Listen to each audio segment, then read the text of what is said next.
listening to them when they picked up arms, right?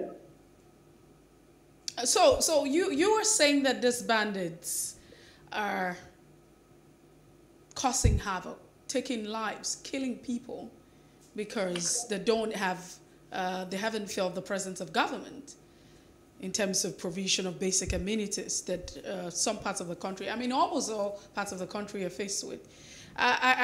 So that's what I want to find out if that's what you're saying. On the other hand, No, if that's anything to go by.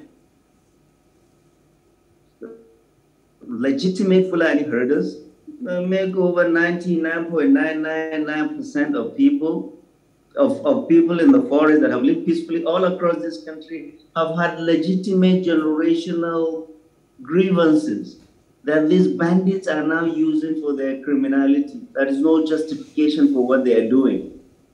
Nobody will tell you that. Nobody will justify what they are doing based on their grievances. And their grievances could be solved locally. But every criminal will pick something to justify his criminality. Every criminal. So everybody has grievances. We should listen to everybody's grievances. We should not listen to them before they pick up arms. God help us if the over 10 million out-of-school children all over this country pick up arms. Or the millions of youth that are unemployed pick up arms. Government must listen to the people. That's why we elected them. Nobody is given any justification. We went in to listen because there is absence of government empathy all over this country. No, Professor. Go ahead. Yes. So I understand the point that you have actually made, but I'm trying to really, establish it. And the point is that several grievances and a lot of persons are really displeased with, governance and the issue of government. And so in terms of not feeling the existence of government, some persons have decided that some criminal element have decided to take advantage of this, and they are committing crime and taking the laws into their hands. Is that what you're saying? Absolutely. Okay. Everybody has grievances, but people pick up arms, we're in trouble. I mean, this is almost okay, maybe I'll just let that slide. It sounds really strange. No, don't let it slide. Let's go. I'm ready. That's why I'm here. I mean, so it's really almost strange to hear that these are the concerns. But let's also talk about the entity that we live in. Do you also know that we are in a situation, we're in an era where because all of this concerns and fight is about the resources of the country, who gets what, when, and how. And so we have definitely the principle of derivation, the 13%, the allocation. Oil has become a very big deal for us as a country.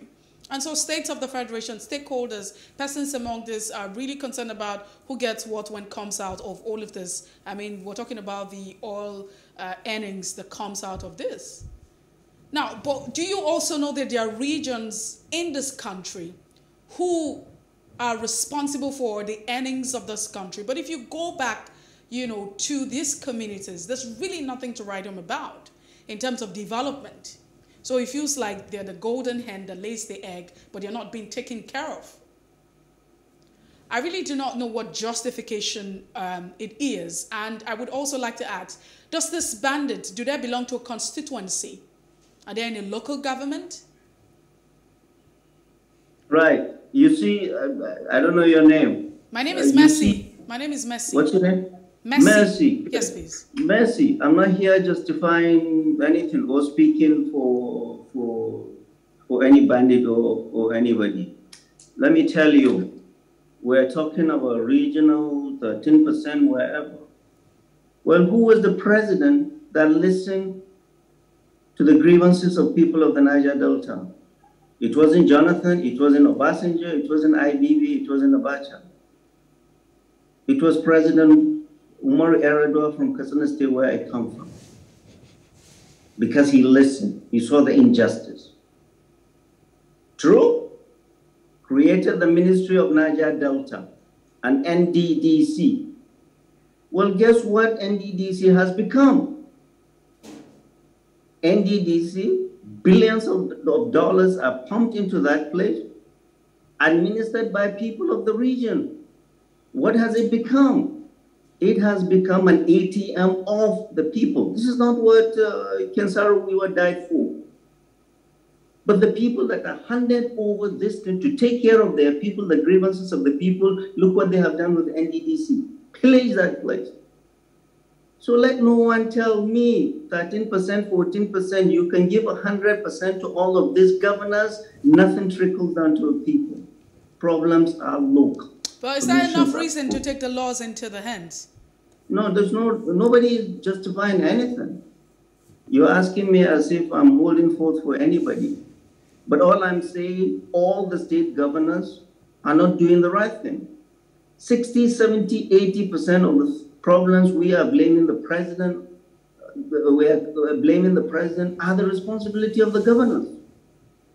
The governors are not building roads, they are not building hospitals, they are not building boreholes.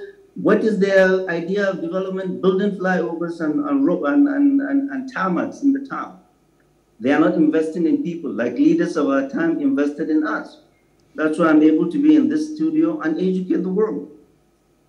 There is irresponsible governance all across 36 states. Nothing to do with 13% derivation. You can give 100% derivation to the oil-producing states. What is happening in NDDC will continue to happen. So it's irresponsible governance all across. All right, Professor. Two main reasons for insecurity all across this country are two: corruption and bad governance. All right, fine. You have underlined everything.